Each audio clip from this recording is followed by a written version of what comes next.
MP. Claudia Webbe. Thank you, Madam Deputy Speaker.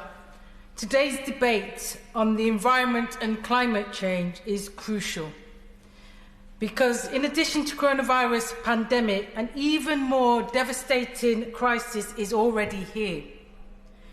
Europe had its hottest year on record in 2019, and 11 of the continent's 12 warmest years have occurred in the past 2 decades. Global grain yields have declined by 10% from heat waves and floods connected to climate change, unleashing mass hunger and displacement. Over 1 million people living near coasts have been forced from their homes due to rising seas and stronger storms. With the highest ever temperature recently recorded in the Arctic Circle, we cannot delay in taking action to save our planet and future generations. Sadly, we cannot rely on the government to take the urgent, radical action that was required. I support Clause 82, Clause 38, 87, 89, 90, 92, 93, and indeed 102 of the government's legislation, all of which either introduce or raise taxes on environmentally damaging goods. Yet these amount to a woefully inadequate response in the fight against planetary breakdown. Not only is the government's commitment to bring all greenhouse gas emissions to net zero by 2050 perilously unambitious, but they are not even on track to meet it. The Committee on Climate Change said last year that the UK is not on course to meet the original long-term ambition of an 80% carbon reduction, let alone net zero. The think tank, the Institute of Public Policy and Research, estimates that the government needs to invest an additional £33 billion per year just to meet its own 2050 net zero target. But so far, less than 10% of this investment has been committed. Not only this, but Conservative governments have continued to give oil companies further tax breaks, and as recently as December 2018. The Prime Minister boasted yesterday that his repackaged announcement of existing infrastructure plans were rose vitellium. Yet this announcement were incompatible with FDR's New Deal, which, imperfect as it was, used the full power of the state to genuinely transform and rebuild America as it recovered from the Great Depression.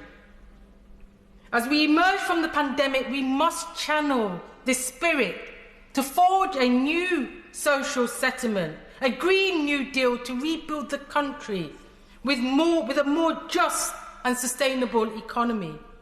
We must fight for a society in which public health always comes before private profit. And it must be the big polluters and the corporate giants who bear the cost, not ordinary people. It is vital that the protection of all workers and communities are guaranteed during the transition to renewable energies as we rebuild our economy. As we rebuild our economy from the ruins of a pandemic, it is possible for the government to create 1 million green jobs with a programme of investment in renewable energy, flood defences and a resilient health and care service. You know, the coronavirus crisis has demonstrated the need for our communities to have access to clean air, green spaces and interconnectivity. That's why we must introduce full fibre broadband, free at the point of use, a mass house insulation programme and a green integrated public transport system. We must bail out workers and the planet, not big polluters. Bailouts through Project Birch must be subject to stringent commitments to workers' rights, tax justice and rapid decarbonisation. Without immediate government intervention, the urgent action required Madam Deputy Speaker, to preserve a habitable planet will be too slow. This will cause unimaginable disruption and could cost millions of lives, most immediately and sharply in the global south countries, which have contributed the least to climate change.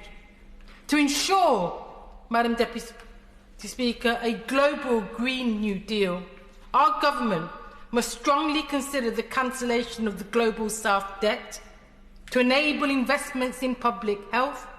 The UK must also take strong action against tax evasion and international fossil fuel finance, and rapidly step up financial support for a just global energy transition. Moments of crisis often shape the future. From the horrors of the Second World War, we created the welfare state and our treasured NHS, and whilst we rightly focus on tackling the coronavirus pandemic, the well-being of the entire planet relies on us also taking this opportunity to mitigate the existential threat of climate change. If we are to achieve the necessary goal, the government, Madam Deputy Speaker, the government must raise its ambition and begin to act on the scale that the climate crisis demands. Thank you.